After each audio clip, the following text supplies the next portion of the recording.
Hi, my name is Yasoni, and today my research is on the roles of estrogen receptor alpha signaling in kisspeptin neurons on reproductive regulation in adult mice. My mentors were Dr. Sally Radovic and Dr. Ariel Negron. The reproductive axis is essential for reproductive function in both males and females. The axis starts with kisspeptin neurons, and they stimulate the release of gonadotropin releasing hormone. Gonadotropin releasing hormone is then transported to the pituitary gland, where the pituitary is then stimulated to create luteinizing hormone and follicle stimulating hormone. These hormones are then transported to the gonads, the testes, and the ovaries to create the sex steroids progesterone, testosterone, and estrogen. These then have central feedback mechanisms throughout the rest of the axis. Kisspeptin is found in two major regions of the hypothalamus, the AVPV and the arcuate, which is a main focus of this study. Estradiol, or E2, a form of estrogen, binds to estrogen receptor alpha found in kisspeptin cells and has a positive or stimulatory feedback on the AVPV kiss neurons and a negative or inhibitory feedback on the AVPV kiss neurons, arcuate kiss neurons. The arcuate is responsible for GnRH and LH pulsatility, and disruptions in GnRH LH pulsatile release may underlie reproductive infertility disorders such as FHA and PCOS, as shown here. PCOS and menopause are associated with high LH pulsatility states, while normal LH pulsatility states look something similar to this. Low LH pulsatility states are associated with FHA and delayed puberty, showing that both high LH and low LH can be harmful to humans. In a previous study done by our lab, we performed the embryonic removal of estrogen receptor alpha in kisspeptin neurons in female mice. We call these mice Kirko mice, which means that we embryonically deleted ER alpha in kisspeptin neurons. As you can see here, all of their tissues still have their estrogen receptor alpha in contact. However, KISS neurons, through the use of Cre recombinase, have no more ER alpha. These mice underwent dramatically early puberty, as shown here, with the Kirko mice having a much earlier age of vaginal opening, and they exhibited high LH secretion, which shows a disruption in the estrogen negative feedback control, or the arcuate KISS neurons. Some of the limitations we had with this study were that the Kirko mice did not have a normal development of the reproductive system, and that meant that the role of kisspeptin after pubertal development was not able to be studied.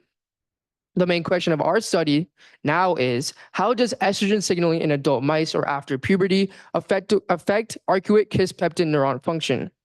Our main focus is to separate the organizational or developmental hardwired effects from the activational or acute plastic effects of estrogen receptor alpha signaling through the use of an inducible knockout. Organizational effects are early in development, irreversible, and permanent, and that's what we see in our Kirko mice. And activational is at a specific time point, reversible, and transitory. Our hypothesis is that a disruption of ER alpha in kisspeptin cells in adult mice should result in the dysregulation in the reproductive axis, leading to increased LH pulse frequency, elevated estradiol levels, and disrupted estrous cycles, which is similar to our previous studies with the Kirko mice. In control adult female mice, we see that estrogen alpha is still intact, and positive and negative feedback is still available for the AVPV kiss neurons and the arcuate kiss neurons. The axis is completely normal, and we should see a normal estrous cycle, which is similar to the menstrual cycle found in humans. After an induced knockout, we see that ER alpha is not found in these neurons, and positive and negative feedback mechanisms are dysregulated. This should lead to an increase in estradiol, disrupted cyclicity, and we should see an increase in LH pulsatility. Our first approach is a tetracycline-on doxycycline inducible Cre mouse model. We call this mouse iKISS Cre, and we basically added a genetically engineered fragment that induces Cre through doxycycline, which is an analog for tetracycline. Our purpose is a mouse model with temporal or age-specific control of target genes and kisspeptin neurons. We then cross this iKISS Cre mouse with an ER alpha flox mouse to get an iKirko mouse. These mice are basically inducible knockouts of ER alpha in kisspeptin neurons. And so after we add doxycycline, we use Cre recombinase to get rid of ER alpha. However, every other cell still has their ER alpha. To confirm we had experimental mice, we use PCRs, and all three of these genotypes are needed for them to be iKirko mice. First being ER alpha flox. And as you can see here, the flox is more upstream than the Het, which has multiple bands. The KISS RTTA PCR, which is basically how we know that it can induce Cre through doxycycline. And the Het has two distinct bands, while the wild type has the one that is more downstream. And the Cre PCR, where the positive has two bands, while the negative has one. For our treatment protocol, we did a subcutaneous implant of a doxycycline pellet. And throughout this time, we tracked for cyclicity in females, measured LH pulses, and perfused these mice at the end of the time. Again, Cre expression is induced only in dox-treated mice and is localized to KISS neurons. We tested for estrous cyclicity in females and LH pulsatility in both males and females. For our results, we found that a lack of ER alpha in KISS cells resulted in an increase in pulse frequency and amplitude. As you can see here in the wild type, there's only 2 pulses in a much lower amplitude than the dox-treated mice, which has 5 pulses in a much higher amplitude. We also observed periods of disrupted cyclicity in these dox-treated ICRCO mice, where the normal cyclicity looks something similar to this. However, after treating them with dox, we see that there's very disrupted cycles. To isolate the mice brain, we first did a perfusion fixation to collect the brain using paraformaldehyde. Then we went to the cryostat to section the brain from the AVPV to the arcuate of the hypothalamus in 30 micron slices. And then we performed fluorescent immunohistochemistry.